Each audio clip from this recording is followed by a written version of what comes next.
Good morning दोस्त। आज हम जानेंगे कि चंदा किसे कहते हैं और हम इसमें पढ़ेंगे चंदा क्या है, चंदा क्यों दिया जाता है, चंदा देने के लाभ क्या है, चंदा देने के तरीके क्या होता है, क्या होना चाहिए। चंदा देते समय ध्यान रखने योग्य बातें हम ये भी जानेंगे कि चंदा देते समय क्या हम ध्यान रखेंगे। विभिन्न संस्थाओं के लिए चंदा देने के तरीका, अब इस सब के बारे में हम एक एक करके जानेंगे विस्तार से। चंदा क्या है, सबसे पहले हम जानेंगे कि चंदा क्या होता है। चंदा, जिसे दान या सदस्यता शुल्क भी कहा जाता है, चंदा को क्या कहते हैं? सदस्यता शुल्क भी कहते हैं। लोगों द्वारा किसी भी सामाजिक, धार्मिक या सांस्कृतिक संस्था को आर्थिक सहायता प्रदान करने के लिए दिया जाने वाला धन या वस्तु है। चंदा क्या है? किसी भी सामाजिक, धार्मिक, सांस्कृतिक संस्था को आर्थिक सहायता प्रदान करने के लिए चंदा दिया जाता है।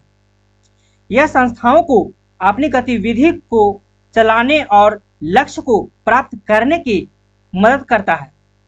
ये चंदा है वो किसमें मदद करता है? लक्ष्य को प्राप्त करने में।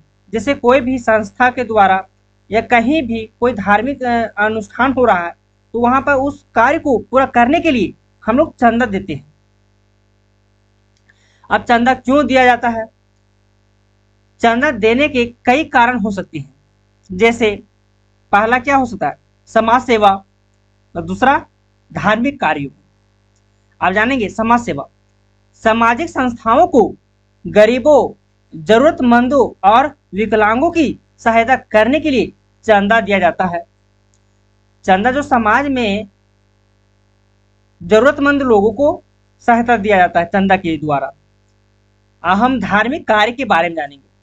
धार्मिक संस्थाओं को मंदिरों, मस्जिद और गुरुद्वारा के निर्माण और रख रखाव के लिए चंदा दिया जाता है। जिस धार्मिक कार्य, जैसे अयोध्या में राम मंदिर का जो निर्माण हुआ उसमें अनेकों लोग चंदा दिए।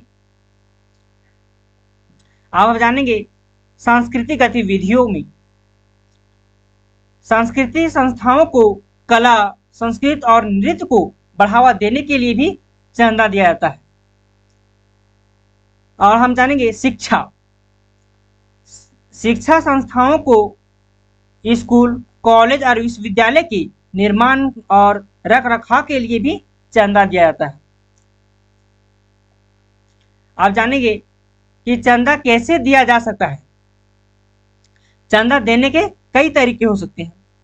सबसे पहला है नगद में दीजिए। अगर आपके पास कैश है तो कैश दीजिए, और नहीं तो चेक है तो चेक के द्वारा दीजिए। ऑनलाइन सुविधा है, ऑनलाइन के द्वारा आप पेमेंट कीजिए, या फिर सब मोबाइल बैंकिंग है, इंटरनेट बैंकिंग है। अभी के समय में चंदा आप किसी भी तरह से आप दे सकते हैं। जानेंगे नगद में।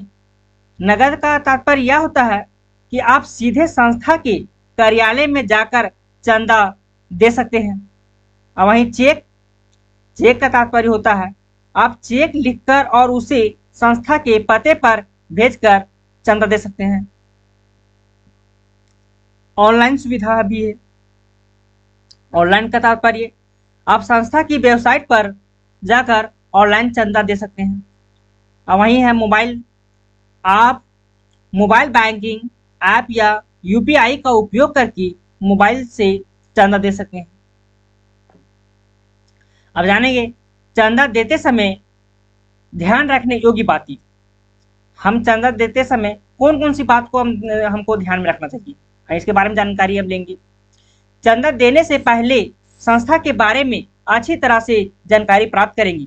कोई भी संस्था में चंदा देना हो उसके बारे में पूरी तरह से एनालिसिस कीजिए कि इसका कार्य क्या है, किस उद्देश्य से ये चंदा ले रहा है। ये सारी जानकारी को हमको प्राप्त करना होता है। सुनिश्चित करें कि संस्था पंजीकृत है या उसके पास एक विश्वसनीय ट्रस्ट बोर्ड है। हमको ये भी है पता करना होगा कि संस्था पंजीकृत है या नहीं है। चंदा देने की रसीद अवश्य प्राप्त करें। अगर आप कहीं भी चंदा को पेमेंट कर रहे हैं तो रसीद ले ले, आपने क्षमता अनुसार ही चंदा दी।